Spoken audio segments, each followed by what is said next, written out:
பாக்யராஜ்க்கும் தங்கராஜுக்கும் அப்படி என்னதான் பிரச்சனை? ஏன் பாக்யராஜையும் மலரையும் பார்த்தா தங்கராஜுக்கு அவ்வளோ கோவம் வருது? ஏதோ ஒரு சிக்கல் வந்து நடந்திருக்கு. அதனால தான் இவங்க 2 பேரையும் பார்த்தா பிடிக்கவே மாட்டேங்குது. பாக்யராஜ் சுரேஷ்ட இந்த மாதிரி ஒரு விஷயம் பண்ணிடலாம் அப்படின்னு சொல்லும்போது, என்னென்ன இதில் ஏதோ வந்து உள்குத்து இருக்கிற மாதிரி இருக்கே அப்படின்னு சொல்லும்போது, அதெல்லாம் ஒன்றும் இல்லடா, நான் சொல்றதை கேளு அப்படின்னு ஒரு விஷயத்த சுரேஷ்ட சொல்றாரு பாக்யராஜ். அவர் என்ன சொன்னாரு அதையும் பார்க்கலாம். அதுக்கப்புறம் தங்கராஜ் வந்து, நான் சொல்றது மட்டும் நீ வந்து ஃபாலோ பண்ணுனா நீ லைஃப்ல எங்கேயோ போயிடுவேன்னு தங்கராஜ் வந்து ஒரு விஷயம் சொல்றாரு. அது என்ன? அதையுமே பார்க்கலாம். சரி, பாக்யராஜ்க்கும் தங்கராஜ்க்கும் அப்படி என்னதான் ரகசியம் இருக்கு? அந்த ரகசியத்தை உடைச்சிட்டாங்க ரேவதி. எப்படி உடைச்சாங்க? எங்க உடைச்சாங்க? வாங்க தெரிஞ்சுக்கலாம். வீடியோக்குள்ள போறதுக்கு முன்னாடி நம்ம சேனலை இப்பதான் நீங்க புதுசா பாக்குறீங்கன்ற மாதிரி இருந்தா சேனலை சப்ஸ்கிரைப் பண்ணிக்கோங்க. நோட்டிபிகேஷன் பெல் ஐகான்ல ஆல் சிம்பிள் கிளிக் பண்ணிக்கோங்க. Welcome to serial Arangam. இந்த சீரியல் அரங்கம் நிறைந்த காட்சிகளாக இருக்கணும்னா உங்களோட சப்ஸ்கிரிப்ஷன் வந்து ரொம்ப ரொம்ப முக்கியம். அதனால சேனலை சப்ஸ்கிரைப் பண்ணிக்கோங்க. அழகிய அழகு சீரியலில் இப்போ வந்து பார்த்தா 3 ஜோடியும் வந்து கொடைக்கானல் வந்து கிளம்புறாங்க. பாக்யராஜ், மலர், சுரேஷ், அழகுமதி, அதுக்கப்புறம் தங்கராஜ், ரேவதி இவங்கெல்லாம் வந்து கிளம்புறாங்க. ரேவதி அவங்க பசங்களெல்லாம் மாமியார்கிட்ட வந்து விட்டுட்டு வரும்போது இங்கே மலரோட அம்மா வந்து, பாப்பா பிறந்ததுலேருந்து எங்கள் வீட்டில் இருக்கவே இல்லை, அதனால குழந்தைய வந்து என்கிட்ட விட்டுட்டு நீங்கள் 2 பேரும் கொடைக்கானல் போயிட்டு வாங்க, நீங்கள் போயிட்டு வர வரைக்கும் அது குழந்தை என்கிட்ட இருக்கட்டும் அப்படின்னு மலரோட அம்மா கேட்க, பாக்யராஜ்க்கும் அது வந்து சரின்னு தோன்றதுனால இப்போ அவங்க அம்மா வீட்டில் வந்து குட்டி பாப்பா ராகவியை விடுறதுக்காக இவங்க வந்து யோசிச்சு வச்சிருக்காங்க. இங்கே வீட்டில் வந்து மாமனார் மாமியார் வந்து எல்லாம் ட்ரிப்புக்கு போகிறீங்க, பார்த்து பத்திரமா போயிட்டு வாங்க அப்படின்னு சொல்லிட்டு சாமி கும்பிட்டுட்டு பசங்க 2 பேருக்கும் விபூதி எல்லாம் இட்டு விடுறாங்க. அந்த நேரத்துலேயும் வந்து பார்த்தா எங்களோட மாத்திரெல்லாம் இருக்கான்னு தெரியலையே அப்படின்னு சொல்லிட்டு மாமனார் ராகவன் சொல்ல, உடனே பொறுப்புள்ள மருமகளா மலர் சொல்றாங்க, அதெல்லாம் வந்து 10 நாளைக்கு ஆகிற மாத்திரை வந்து இருக்கு, நாங்க தான் போயிட்டு உடனே வந்துடுறோம்ல அப்படின்னு சொல்றாங்க. இவங்க வந்து எங்கெங்கெல்லாம் செக் வைப்பாங்கன்றது மலருக்கு ரொம்ப நல்லாவே தெரிஞ்சிருக்கு.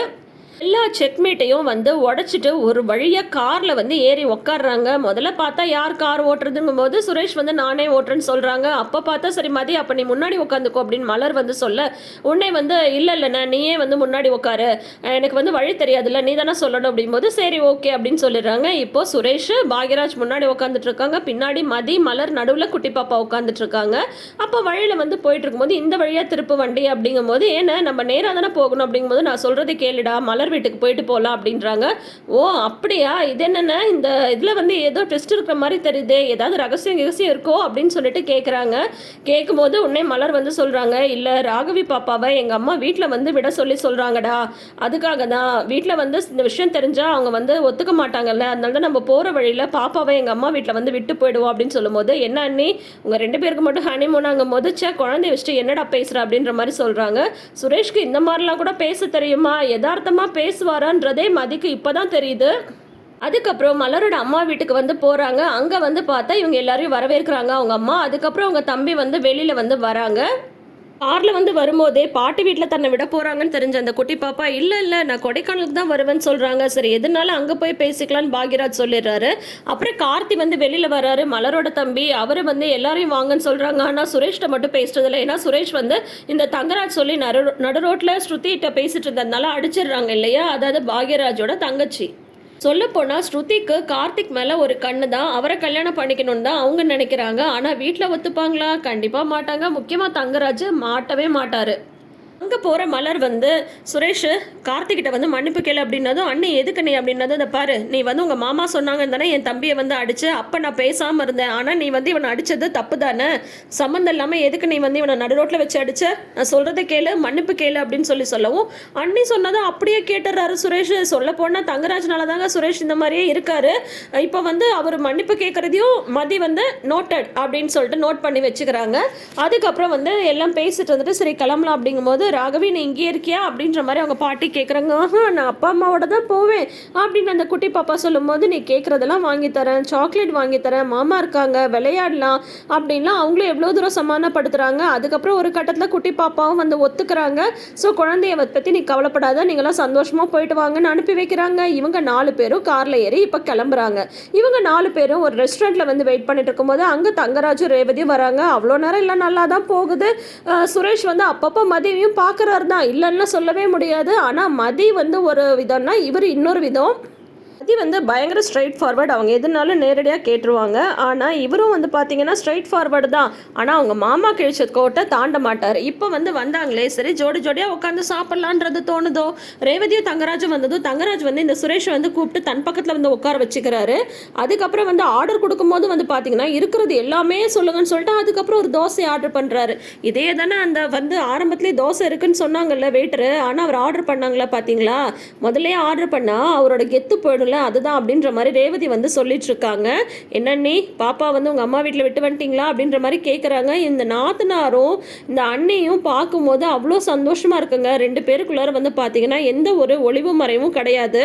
அதனால அவங்க ரெண்டு பேரோட ரிலேஷன்ஷிப் பார்க்கும்போது இப்படி நமக்கு ஒரு அண்ணி இருக்க மாட்டாங்களா, இப்படி நமக்கு ஒரு நாத்தனார் இருக்க மாட்டாங்களான்ற மாதிரி ரொம்ப அழகாக கொண்டு போயிட்டு இருக்காங்க. தங்கராஜும் ரேவதியும் வரும்போது வாங்க அப்படின்னு சொல்லிட்டு பாக்யராஜ் சொன்னதுக்கும் தங்கராஜ் பதில் சொல்ல, மலர் வந்து வாங்கண்ணே நல்லா இருக்கீங்களான்னு கேட்டதுக்கும் அவர் வந்து பதில் சொல்லலை. அதை எல்லாமே மதி வந்து கவனிக்கிறாங்க. அவர் ஏன் உங்ககிட்ட பேசுறது இல்லை அப்படின்ற மாதிரி வந்து கேட்குறாங்க. அதுவா அது ஒரு பெரிய கதை, என்ன பிரச்சனைன்றது உனக்கு தெரியாதுல்ல, நான் சொல்கிறேன் கேளு. பொண்ணு கொடுத்து பொண்ணு எடுக்கிற மாதிரி தான் முதல்ல வந்து சம்மந்தம் பேசினாங்க. எங்கள் மாமியாரும் எங்கள் அப்பாவும் வந்து பார்த்தீங்கன்னா சொந்தக்காரங்க தான் அப்படின்ட்டு ரேவதி வந்து சொல்கிறாங்க. பொண்ணு கொடுத்து பொண்ணு எடுக்கிறதா அப்படின்னா அப்படின்னு சொல்லும்போது அதாவது என்ன வந்து இவருக்கு கல்யாணம் பண்ணி வச்சுட்டு இவருக்கு வந்து ஒரு தங்கச்சி இருந்தாங்க, அவங்கள வந்து எங்கள் அண்ணனுக்கு கல்யாணம் பண்ணி வைக்கிறதா தான் வந்து பேச்சு அப்படின்னு சொல்லியிருக்கும் போது உடனே மலர் வந்து சொல்கிறாங்க. ஆனால் அந்த கல்யாணம் வந்து நடக்கல, நானும் இவரும் ஒருத்தர் லவ் பண்ணோம், வீட்டில் வந்து நாங்கள் சொல்லி பார்த்தோம், ஆனால் அவங்க வந்து கேட்கல, அதனால நாங்கள் ரெண்டு பேரும் கல்யாணம் பண்ணிக்கிட்டோம் அப்படின்னு இவங்க வந்து சொல்கிறாங்க. இவங்க ரெண்டு பேரும் கல்யாணம் பண்ணதும் என்னோட கல்யாணம் நின்றுடும் அப்படின்ற மாதிரி வந்து நான் வந்து நினச்சேன். ஆனால் அது வந்து நிற்கலை, என் விதி, என் கல்யாணம் வந்து நடந்து முடிஞ்சிடுச்சு. ஆனால் எங்கள் அண்ணனோட கல்யாணம் நடக்கலன்னு சொல்லிட்டு இவங்க தங்கச்சி வந்து சூசைட் பண்ணி இறந்துட்டாங்க. அதனால் இவருக்கு வந்து எங்கள் அண்ணன் மேலே கோவம், அதனால தான் அண்ணன்கிட்ட வந்து அவர் பேசுகிறதே கிடையாது.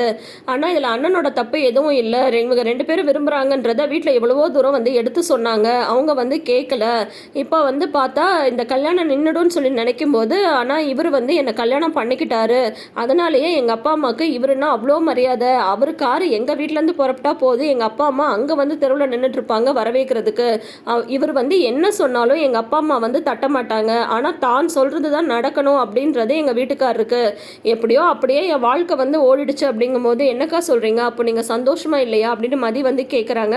சந்தோஷமா இருக்கிறனா இல்லையான்னு கேட்டால் எனக்கு வந்து எப்படி சொல்கிறதுன்னு தெரில. என்னை இவர் நல்லா பார்த்துப்பாரு, நான் கேட்குறது எல்லாமே செய்வார், ஆனால் அவர் என்ன சொல்கிறாரோ அதை தான் நான் வந்து கேட்கணும் அப்படின்ற மாதிரி சொல்கிறாங்க. ஏதோ ரெண்டு குழந்தை பிறந்துடுச்சு அப்படியே போயிட்டுருக்குன்னு வச்சுக்கோயேன் அப்படின்ற மாதிரி ரொம்ப அழகாக சொல்கிறாங்க ரேவதி. இந்த பக்கம் பார்த்தா தங்கராஜ் வந்து சுரேஷ்ட்டு சொல்லிட்டு இருக்காரு, நீ ஒன்றும் கவலைப்படாத, நீ ரிட்டர்ன் வரும்போது நான் சொல்கிற மாதிரி மட்டும் நடந்துக்கோயேன், மதி வந்து உன் காலையே சுற்றி வருவா அப்படின்ற மாதிரி சொல்கிறாங்க. நான் இங்கே ஒருத்தன் உட்காந்து சாப்பிட்டுட்டு இருக்கேனே, உங்கள் அக்கா ஏதாவது கண்டுக்கிறாளா பார்த்தியாடா அப்படின்ற மாதிரி தங்கராஜ் அந்த பேச்சு அப்போ தான் ஆரம்பிக்கிறாரு. ஏமாம்மா இது என்ன ஹோட்டல் தானே, அக்காவும் அங்கே சாப்பிட்டுட்டு இருக்கு, நீங்கள் பாட்டுக்கு இங்கே ஆர்டர் பண்ணி சாப்பிட்றீங்க, அதில் என்ன அப்படிங்கும்போது அப்படி கிடையாதுடா, அப்படிலாம் கிடையாது, எங்கே இருந்தாலும் புருஷன் என்ன பண்ணுறான்னு சொல்லிட்டு பார்த்துட்டே இருக்கணும். உங்கள் அக்கா இப்படி தான், அவளை நான் பார்த்துக்கிறேன், அது இருக்கட்டும். நீ மதியை பற்றி என்ன நினைக்கிற, அவள் வந்து உன் கூட இந்த ட்ரிப்லேருந்து வரும் போது ராசி ஆயிடுவா பாரு அப்படின்னு சொல்லும்போது, யாரு மாமா அவளா, வாய்ப்பே இல்லை அப்படிங்கும்போது நான் சொல்கிற மாதிரி மட்டும் நீ கேளு, நான் என்னெல்லாம் சொல்கிறேனோ அது எல்லாத்தையும் நீ செய், அதுக்கப்புறம் பாரு உன் காலையே சுற்றி வந்துட்டு இருப்பா, நீ என்ன சொல்கிறியோ அதை தான் அவள் கேட்பா அப்படின்ற மாதிரி இவர் ஒரு பக்கம் சொல்லிட்டு இருக்காரு. ஸோ இப்போ வந்து பார்த்தா மலரும் பாக்யராஜும் என்ன நினைக்கிறாங்க, இந்த ட்ரிப்பு முடிச்சுட்டு வரும்போது சுரேஷ்க்கும் மதிக்கும் ஒரு அண்டர்ஸ்டாண்டிங் வந்துடுன்ற மாதிரி அவங்க நினைக்கிறாங்க. தங்கராஜ் என்ன நினைக்கிறாருன்னா சுரேஷ்க்கு அடிமையாக மதி வந்து மாறிடுவாங்கன்னு அவங்க வந்து நினைக்கிறாங்க.